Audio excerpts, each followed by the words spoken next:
need some sort of tanky heroes to open up for the whole team. Yeah. And the last ban coming up from Flash would be Marsha.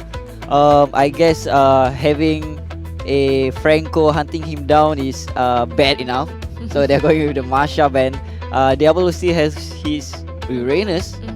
And we all know how good his Uranus is from last season, if I'm not wrong.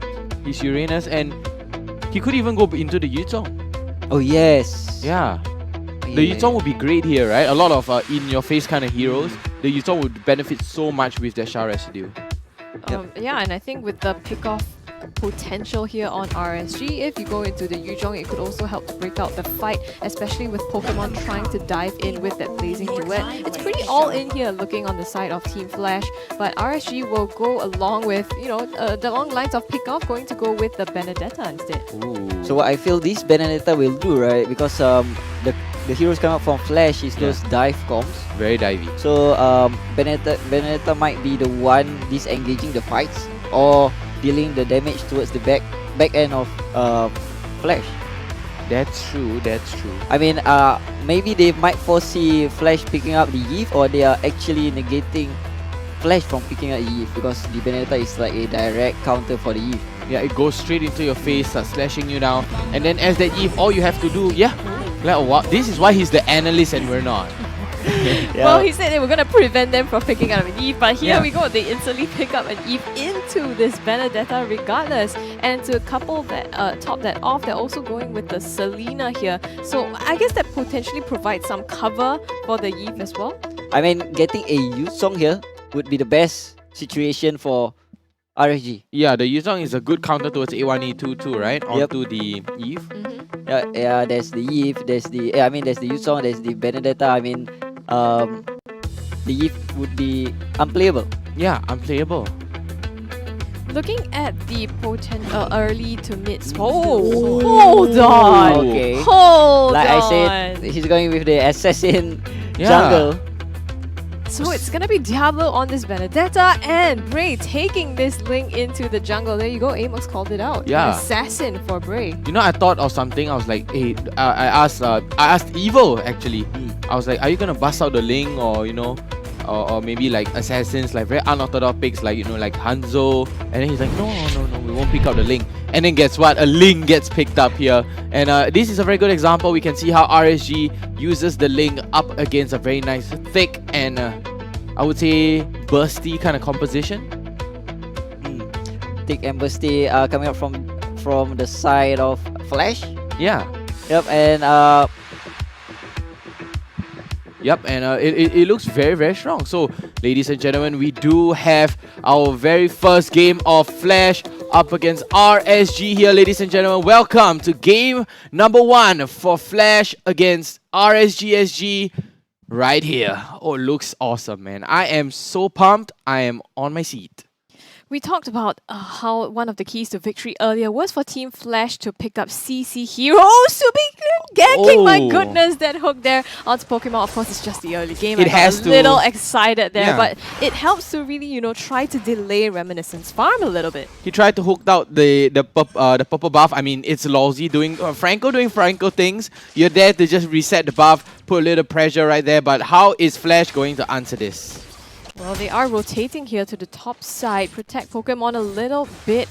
Lolsie hooks a minion here, but looking at the matchups here, right? Benedetta Diablo pressuring down Alpha V9 into this lane, and because of this, he's able to start, you know, rotating a little bit, but spots Reminiscent out. Exactly, and Diablo right now still not going to go for that Benedetta proxy though, not trying to cut any waves, just feeling out for Alpha V9 right now on that Paquido.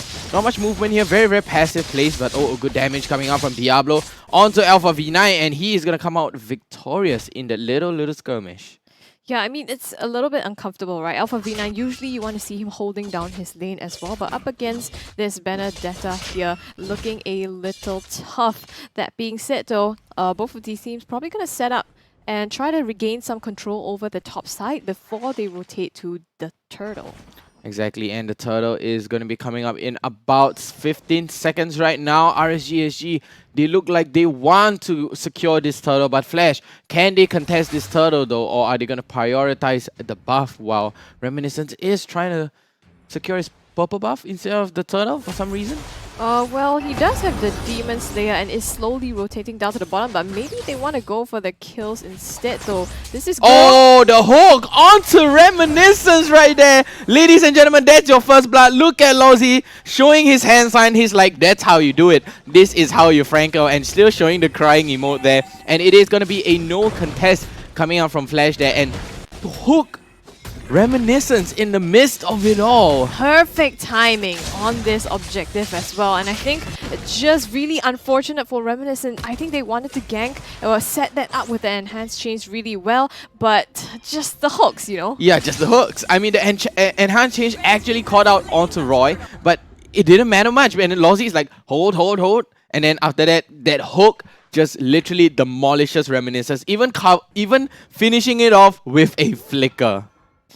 So the first turtle now goes in favor of RSG. That has them now about a 1k gold lead ahead of Team Flash. Now Reminiscent again is not great. I think in previous games as well, when he had to play catch up on this jungle, it didn't quite work out for him. And that being said, he does have the Demon Slayer emblem on him compared to Bray, who has the killing spree. Ooh. So we can see that, you know, even though he has this slight advantage in terms of getting damage to the monsters, so far it's still Bray being able to hold on the suppression comes down. Kayzeepi runs a little low, but he is going to be able to get back out. But here comes Bray with the Tempest of Blaze. Is going to be able to secure him. And look, Tree Sword instantly secured here by Bray. Very, very fast fingers from this young man right here.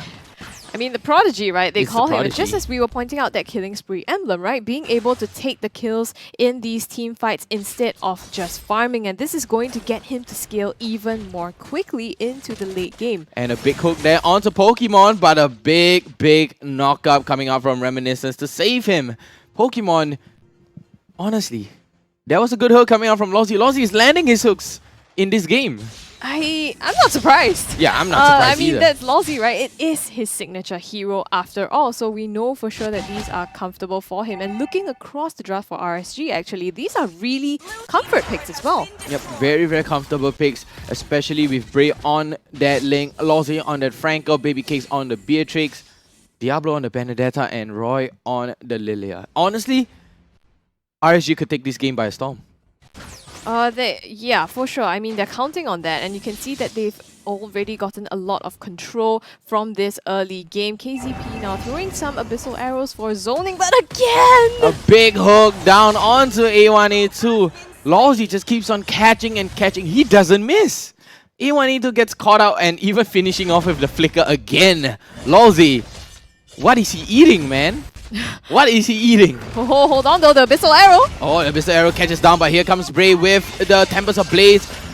Oh, 4 swords down, and the turtle runs low. Here comes Reminiscent. He is going to be able to secure onto the turtle right now, and Lolsie is going to get chased down by the 3 members of Flash right now, and he is going to be secured alongside the turtle. One apiece, both sides. Nice steal there by Reminiscent, and this really helps to even out the difference between him and Bray now. So they have kind of kept this gold lead rather at about 1k-ish between the two teams, and I think winning that team fight was huge. We talked about the CC, and being able to use these abyssal arrows, especially to convert into kills, is really important, baby. Real world manipulation though, but look at Lolsie cancelling it along with a bloody hunt here to push A1A2 hook into the turret's nose, and just like that, Lolsie, what a play, honestly. Alpha V9 though with the punches here might get Lolsie. Oh, but the Abyssal Arrow is going to go wide. Lolsie is going to get down though, but he is going to get traded back for Alpha V9. Good amount of damage from Alpha V9. Good idea though, but RSG, they were one step quicker. They were Bray along with Roy, and just not enough, along with babycakes too. Yeah, taking down the bottom tier 1 turret, Bray stealing the jungle here, forcing Pokemon back as well. So that's the difference between, you know, a Franco hook and a Selena arrow. I mean, yes, they are both single target CCs, but the thing is, with a Selena arrow, you have to commit so much into it after you hit it, whereas for Lolsie, you hook someone into your comfort zone. And so far, they've been able to play that perfectly. In Flash, it's difficult because even if you land the arrow, sometimes it's just not a good position for you to fully dive into that fight as their composition is made for. Exactly, and Kayzeepi, all he has to do right now is pull off a Lolsie. He is supposed to try to catch somebody out there with a Abyssal Arrow, and hopefully the team dives in alongside Kayzeepi on that Selena. But can he do it though? We have to see. I mean, the Abyssal Arrow does land from time to time, but to what extent? So far it's been used, it does land of course, but so far it's also been used a lot for zoning. So right now we're going to see both of them contest the turtle, Reminiscent being the first one to pull it over. Yep, very nice turtle dance here over, but the Bloody Hunt is going to land down onto Alpha V9, gets the two-man knockout, real world manipulation is going to get popped, but it is going to get cancelled. Pokemon with the Blazing Duet, he's going to get killed. Double kill coming out for Roy right here. Reminiscent runs very, very low. Lolsie, can he finish this alongside Roy? Hook goes a little bit wide, but here comes Bray, clean up crew to secure it all. This is what happens when the EXP laners join the fight. Diablo doing so much work to zone out the members of Team Flash. And Alpha V9, even though he got a great knockup onto two members onto RSG, they were not able to close it out because of how the team fight was split up. So Pokemon diving in with that Blazing Duet, but he was left alone together with Reminiscent after that. Exactly, very good follow-up from Flash, but just not enough coming out. Damage, not enough damage right there, and RSG, they just burst him down like free. But Roy right here on their Lilia, 4-1 and 3. Literally, that is just so much damage coming out from just the hero alone. This is what we expected, right? And after seeing Roy's stellar performance yesterday as well, I think no doubt that we would have expected to see him perform at this level. Now, Team Flash, I'm not sure what the item builds are, but I think at the moment it seems like they're lacking a little bit of the tankiness. I think Reminiscent probably is forced to be the front line along with Kayzeepi for this match. So Reminiscent is going to opt for going...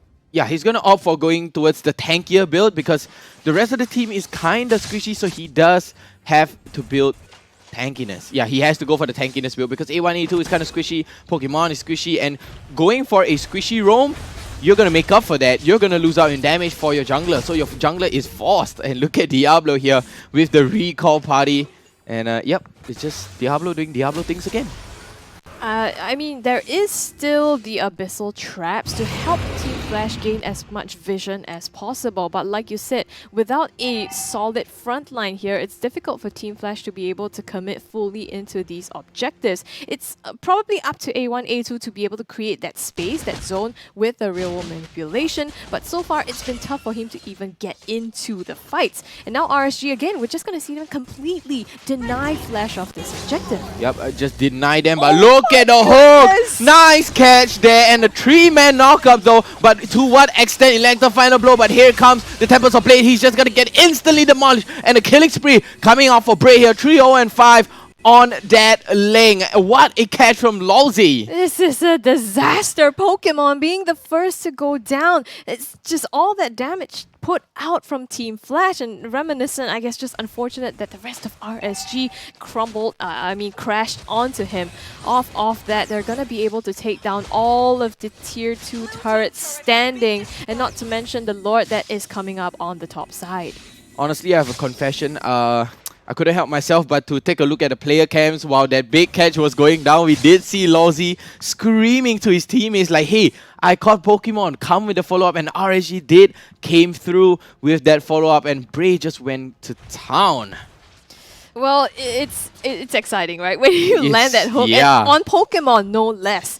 It's important that the team has to follow along. Right now, you can see babycakes trying to chunk this down. Abyssal arrows coming up, but Diablo going Diablo deep. here with the Electro final blow, trying to zone away everybody. And look at the damage coming out from Roy, but look at Bray jumping all the way in just to catch out A1, A2, and the hook coming in to catch out Kayzeepi. Alpha V9 here with a knockout punch. Is it going to be enough? No, but Pokemon pops the Blazing Duet down goes everybody on the side of Team Flash, and it looks like it's gonna be a 11 minutes victory for RSG SG, guys. 15-3. My goodness, what a swift close from RSG. I certainly was not expecting that. I wasn't Team Flash, expecting it seems that. like, yeah, I mean, I thought this would go for a bit longer and that Team Flash would put up a more convincing